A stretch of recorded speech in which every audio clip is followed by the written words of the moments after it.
placed this cabin high in the mountains with one simple aim: to stake out whatever creature this was in its own backyard.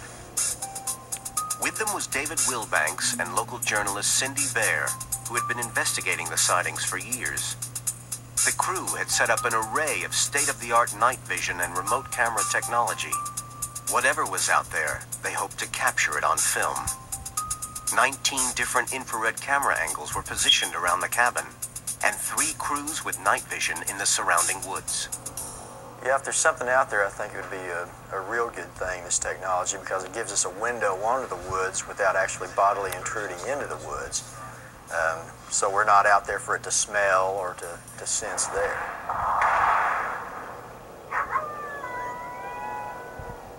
As darkness fell, so did the temperature. An ice storm had dropped it to way below freezing. Dave Wilbanks took control of the remote camera units in the woods and scanned the monitors for any sign of movement. It wasn't long before the team picked up activity outside. You're in the area right above our campsite, right? Okay. The people that have reported seeing it from a distance, obviously they relate it to an ape because it's big and hairy, walking upright. The few people that's had a face-to-face with one, what is the most scary thing about them is they said it's not like a monkey or an ape. It's more man-like. Matt's got some movement on the hill over here. Dave's gonna go up the hill. Is this the initial area where we think we heard some movement earlier this evening? Just because there isn't evidence of a Bigfoot found yet doesn't mean that evidence doesn't exist. It just hasn't been found. And when you're out there and you're walking and you hear the leaves crunching and rocks and trees, yeah, you want to see it.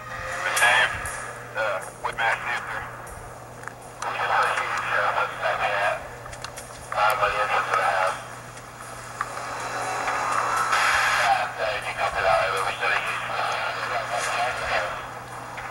Is there any strong odor? You don't want to get pretty close. Probably right.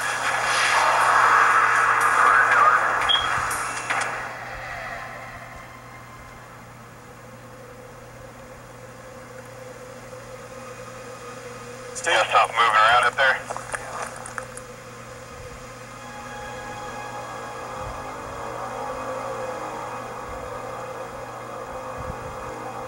Although there had been some movement in the brush, the rapidly worsening weather forced the team to call off their surveillance.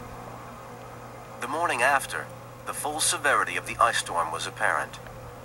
The cabin had lost all power, and the team found itself stranded on a frozen mountaintop.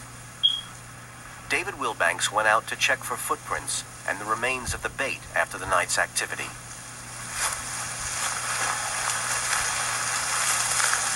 What do you reckon? Nothing. Just like expected. What do you think nothing came? Well, you know, if there's a little better weather, it's the ice storm. You know, not too many critters moving around. Any other time you might expect to have had a bear or a coyote, bobcat, something like that come up. But, no, this ice storm, you're not going to have any movement. You smell it? Do you smell it? Stink. Stink, bud. Coming up next, is this Bigfoot finally caught on camera? That opening right there? Let me see what's there. The one going up over the top. Not over that and right there. It's right there. There's a... See that thing moving?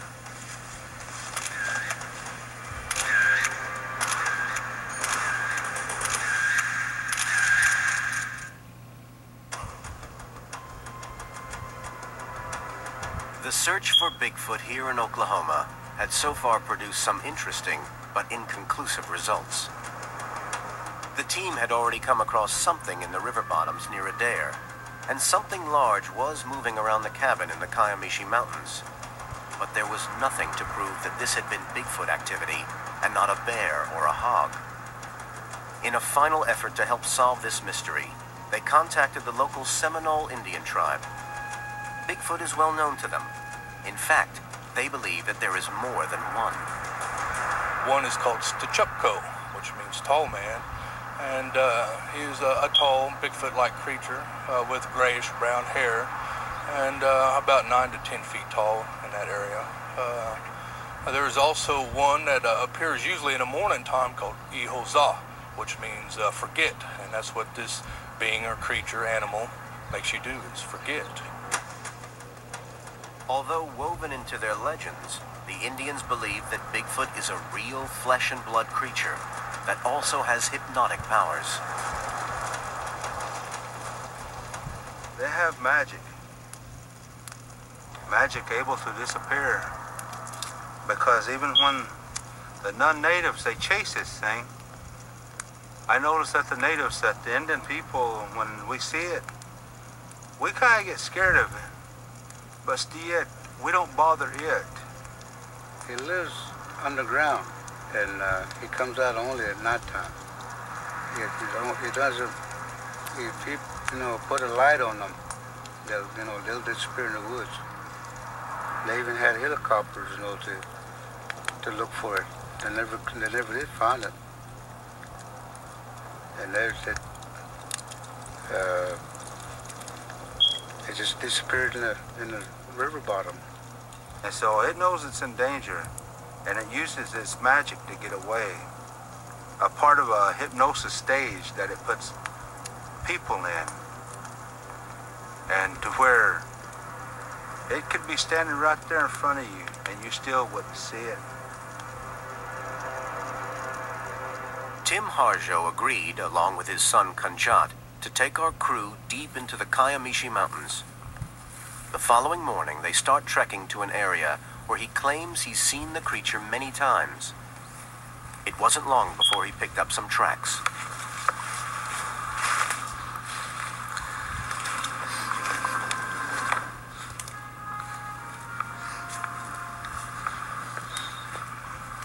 This is what I look for. Look at mine. Right here. Okay, here. Something like this. Whatever it is. Something big goes through there. And it goes down to the bottom. There's a trail. Unless it's a great big buck with a huge rack. But whatever it is, it's big. And if it's the creature we're looking for, he's around. We just gotta find out where. Along the edge, there are some big boulders. It's like where one would take shelter, but there's no sign of one that would look like that has been shelter in there. Falling in and out. But let's journey on, see what we can find.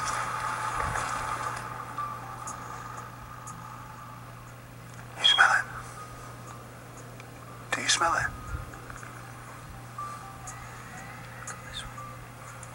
You sure? Stink. Stink, bud.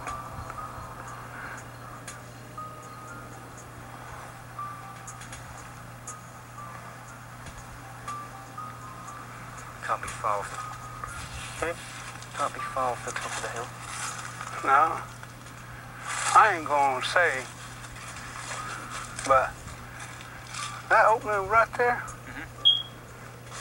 let me see what's there. The one going up over the top.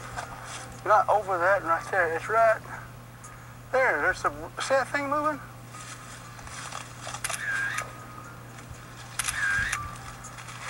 The guys are on the top. Not on the top. Clear space in the middle. And yeah, about middle ways. Yeah, white figurey looking thing. Never mind. You see it moving? Sorry. I see it, bud. I haven't looked. I'm trying to do it with the lens, but I can't see it on the lens. Too far away. Bigfoot?